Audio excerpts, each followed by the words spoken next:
네, 안녕하세요. 지금 소개받은 경기도 교육연구원의 이근영입니다.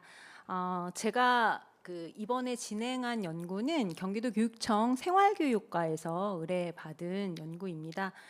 모든 연구 중에서 제목이 제일 길어요. 지금 작게 나와 있는 것까지 사실은 제목 안에 다 들어가 있는 부분입니다. 경기도 교육청의 화해중재단 혹시 들어보신 적 있으실까요? 예, 경기도교육청 관계자분들은 한 번쯤은 들어보셨을 텐데 사실 여기서 처음 들어보신 분들도 계실 거라고 생각을 합니다. 화해중재단 제목이 주는 직관적인 의미가 있지요. 예, 그래서 화해중재단은 경기도교육청의 모든 25개 교육지원청에서 지금 다 운영이 되고 있습니다. 학교 내에 갈등 사안에 대해서 화해 중재를 통해서 학교 당사자 간의 갈등을 또 관계를 회복하고 그리고 성장 중심의 교육적 해결을 지원하는 교육지원청의 자문 기구입니다. 예, 그래서 공식적인 기구인데요.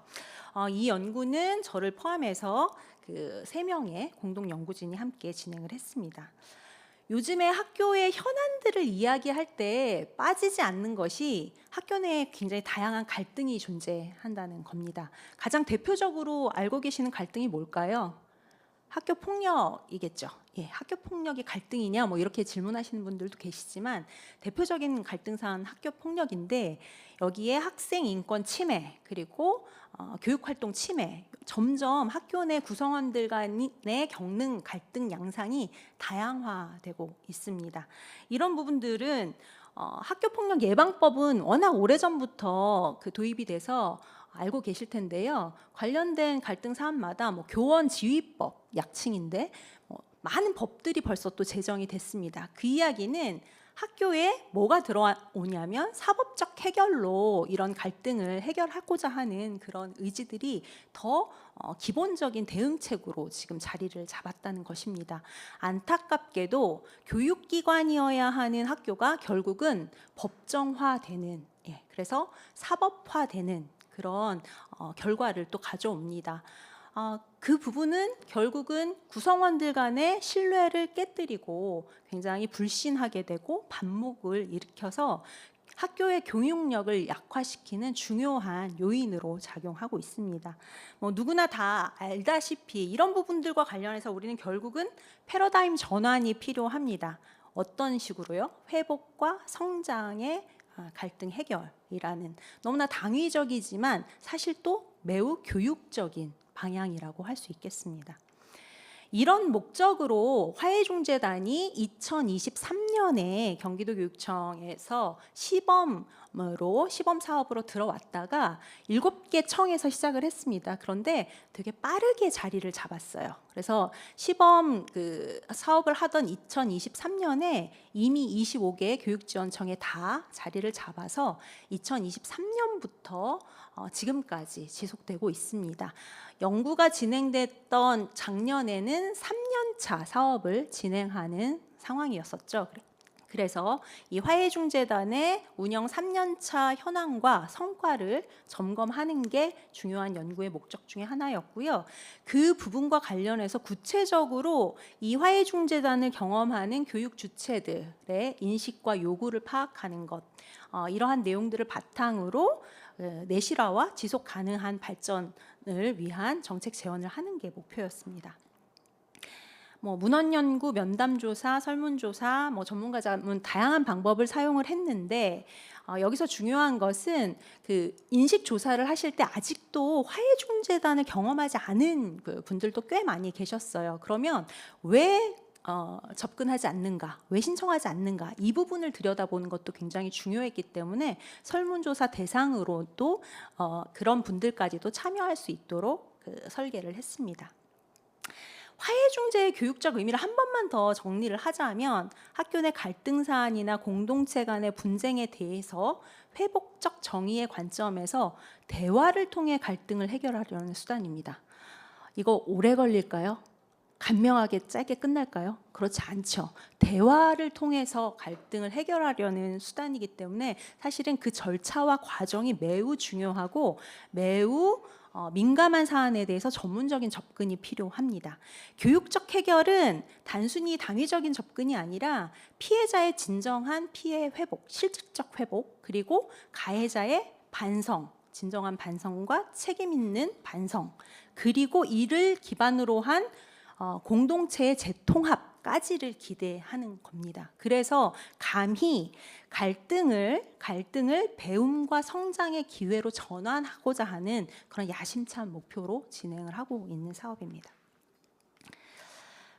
경기도 교육청에서 전체적인 기획과 예산을 지원을 하고요. 실제적인 운영은 25개 교육지원청에서 각각 화해중재단을 다 운영을 하고 있습니다.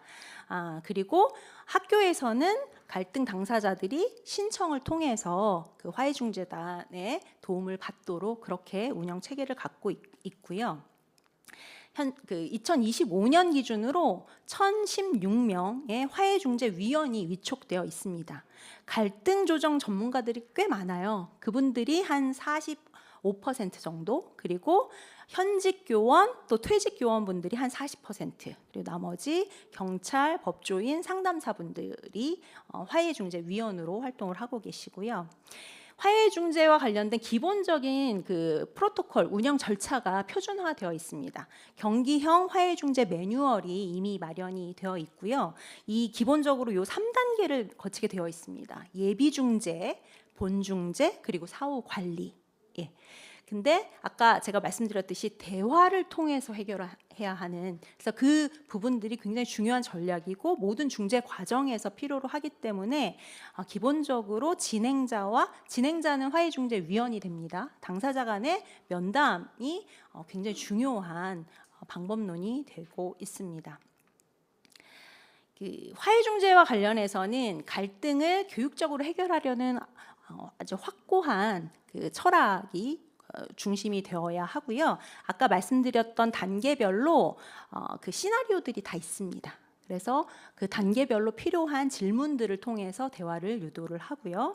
학교 폭력뿐만 아니라 학생인권 침해, 그리고 교육활동 침해와 같은 다양한 갈등 사안과 관련한 부분들이 또 마련이 되어 있고, 이건 더 심화되어야 할 부분입니다. 이 부분들이 처음에 이제 관계 회복, 지금 말씀드린 화해중재 관련된 부분은 관계성장 프로그램 3단계 중에 제일 마지막 단계입니다. 그런데 사실 점점 이 경기도교육청 화해중재단이 관계 형성, 처음에 예방과 관련된 거죠. 상호 존중하는 문화를 형성하는 것, 그리고 초기 갈등에도 개입할 수 있는 관계 개선 프로그램, 더 심화된 갈등에 대한 화해 중재, 이런 3단계의 관계 성장 프로그램으로 확장되어지고 있다. 그렇게 더 운영되고 있다라는 부분도 추가적으로 말씀드립니다. 실적 궁금하시죠? 중간 단계이긴 한데 이 화해중재단 운영을 통해서 어떠한 효과가 있었는지 잠깐 점검해 보면, 일단 신청 건수는 첫 해임에도 불구하고 1,500건의 신청이 있었고, 그 다음에는 1,800건으로 증가를 했습니다. 그리고 가장 중요한 기본적인 실적은 화해 성립률이 될 것입니다. 그래서 화해 성립이 2023년에는 처음 했음에도 불구하고 75% 화해 성립, 2024년에는 거의 90%의 대폭 상승이 되었습니다. 이렇게들 말씀하시더라고요. 화해중재를 한 번도 안 해본 사람은 있어도 한 번 해본 분들은 계속 권유하게 된다. 그 정도로 그 접근을 해보신 분들에게 있어서는 굉장히 중요한 갈등 해결의 수단입니다. 그리고 고무적인 것은 학교 폭력 신고 대비 화해중재 신청률이 점점 올라가고 있다는 부분입니다. 아직까지도 많은 분들이 학교 폭력 신고 사안에 있어서 화해중재를 접근하지 못하는 한계는 있으나, 이런 부분들도 앞으로 더 확장되어야 할 부분이라고 봅니다.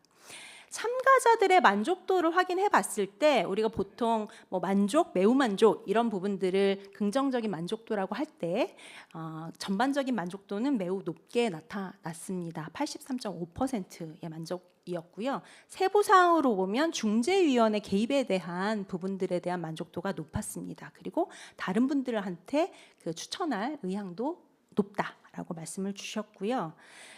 주체별로 봤을 때는 교원들의 만족도가 가장 높았고 학부모님들도 평균보다 상회했고요. 학생들이 다소 낮았으나 그럼에도 80% 이상 참여한 분들의 만족도가 있었습니다.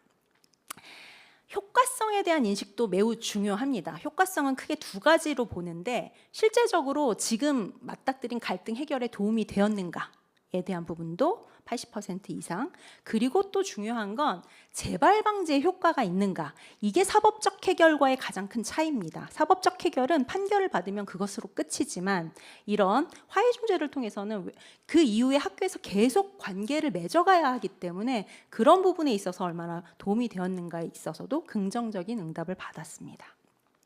학교폭력 심의 건수화에 대한 부분은 앞서서 말씀드렸고요. 화해중재 신청률이 높은 초등학교급에서 결국 가해 재발 비율도 가장 낮았기 때문에 이런 부분들도 유추해 볼 수 있습니다. 화해중재가 더 활성화되면 이런 부분들의 갈등 해결 그리고 재발 방지 효과가 더 클 것이다 라는 부분을 예측해 볼 수 있습니다.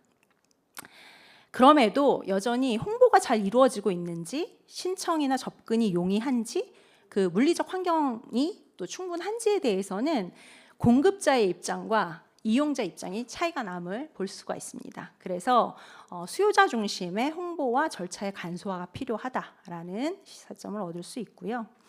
교육 주체별로 이게 왜 필요한지, 얼마나 필요한지는 대부분 다 동의하십니다.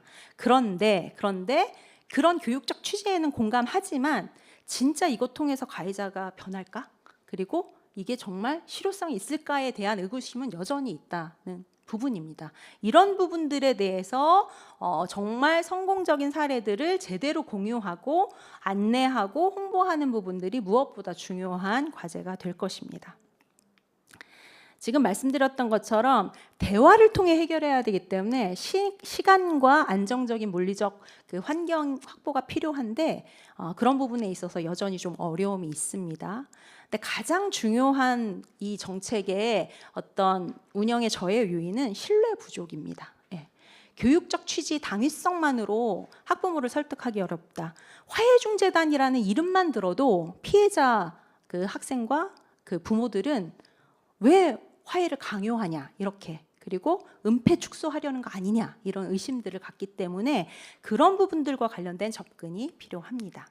그리고 이제 학교폭력 전담조사관 제도가 또 도입되면서 거기서 한번 사안을 얘기해야 되고 화해중재위원을 만나서 또 이야기를 해야 되고 이런 모든 부분들에 대한 절차적 피로감들에 대해서도 또 이것들을 지원하는 학교의 교사들이나 이런 분들에 대한 행정적 부담을 줄여주는 역할도 필요합니다.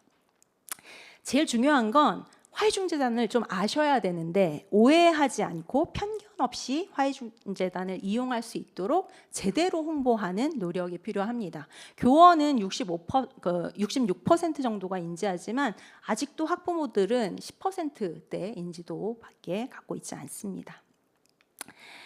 예, 이 마지막 결론 부분입니다. 경기도교육청 화해중재단이 교육적 당위성에 있어서도 그 필요성은 너무나 다 동의가 되고 있는데 그런 부분들과 관련해서 앞으로도 더 지속 가능하게 발전하기 위해서는 기본적으로 발전 방향을 제대로 철학을 가지고 성립하는 게 필요합니다. 수립하는 게 무엇보다 회복과 성장 중심의 처벌 중심이 아니라, 그리고 당사자들 간의 관계의 그 문제만으로 치부할 것이 아니라 교육의 모든 주체들이 함께, 그리고 공동체가 함께 개입한다라는 통합적 대응, 그리고 지속 가능한 협력, 전문가의 도움이 필요하기 때문에 지역사회의 도움도 매우 필요합니다. 그래서 그런 협력적인 접근이 필요하다라는 부분이고요.